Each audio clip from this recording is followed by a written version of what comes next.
자, 그런데 여기서 아코디언 메뉴를 이렇게 만든 것까지는 좋은데 문제가 있어요. 어떤 문제가 있냐면 지금 보시면 잘 보세요. 제가 이거를 클릭을 했어요. 자, 펼쳐지는 건 여러분들 이해하실 거예요. 클릭했어요. 접히는 것까지도 여러분들 이해를 할 겁니다. 자, 근데 제가 이거를 연달아 클릭해 볼게요. 자, 지금 어때요? 자, 이런 식의 문제가 발생하는 거죠.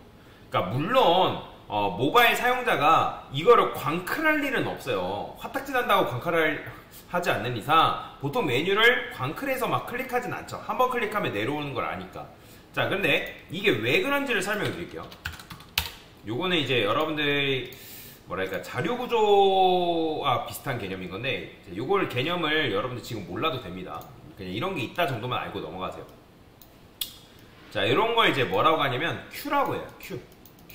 큐라는 자료 구조라는 게 있어요. 파이프 형태. 그러면 예를 들어서 여기에 이제 뭐가 있냐면 화장실이 있어요. 화장실.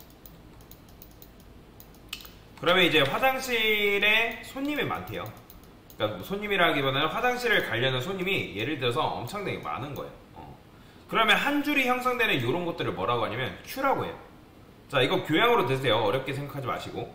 이런 걸 큐라고 하고, 그 다음에 이러고 이제 비커라고 했을 때 그 비커의 맨 밑에서부터 이런 식으로 쌓이는 이런 구조를 뭐라고 하냐면 이런 걸 스택이라고 합니다. 이거는 이제 스택과 큐를 자료 구조 중에 하나인데, 그래서 데이터가 맨 밑에 깔리고 그 다음에 이제 차곡차곡 그 다음 들어온 데이터가 차곡차곡 쌓여요. 꺼낼 때는 맨 위에서부터 나간다라고 보시면 돼요. 그러면 이제 이게 스택인 건데, 그러면 제가 이걸 왜 제가 말씀을 드리냐면 지금 여러분들이 이걸 클릭하면 계속 뭐예요? 데이터가 차곡차곡 쌓인단 말이에요. 차곡차곡. 그러니까 정확히는 계속 이게 큐가 쌓이는 거예요. 이런 식으로. 그러면 이제 제가 이걸 3번 누르면 이런 식이 되는 거잖아요. 그죠? 빠른 시간 안에 여러 번 클릭하면 이런 식으로 형태가 나온단 말이에요. 그런데 눈으로 봤을 때는 크게 문제가 없는 것 같아 보이지만, 근데 이 녀석이 수행되는데 최소 몇 초 걸리는 거예요? 0.3초 걸린단 말이에요.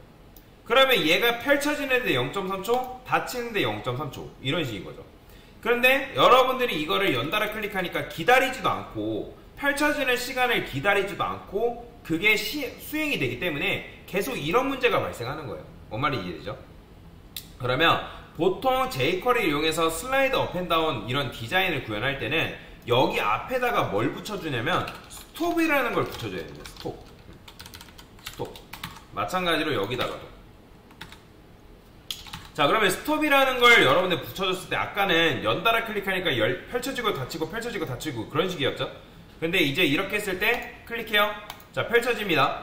자, 눌렀을 때 닫혀요. 여러 번 클릭해볼게요. 이런 식인 거예요. 더 이상 여러 번 왔다 갔다 하지 않습니다. 자, 스톱이 없었을 때는 기다리지 않고 계속 요게 쌓였기 때문에 이런 문제가 발생하는 건데, 그러면 이게 쌓이지 않고 기존에 있는 쌓였던 요 부분들을 삭제를 해줘야 된단 말이에요. 그게 바로 뭐다? 스톱이에요, 스톱. 그래서 얘한테 예정되어 있던 스케줄을 다 그러니까 스캔해주는 거예요. 그러니까 화장실이 있고, 아까 말씀드린 화장실이 있고, 큐가 있다 했을 때, 뭐 여러분들이 볼일 보려고 줄을 쓰잖아요. 그죠? 줄을 쓰는데, 그 스톱이라는 거는 이 앞에 있는 요 녀석들을 다 제거를 해버리는 그 행동이라고 생각하시면 됩니다.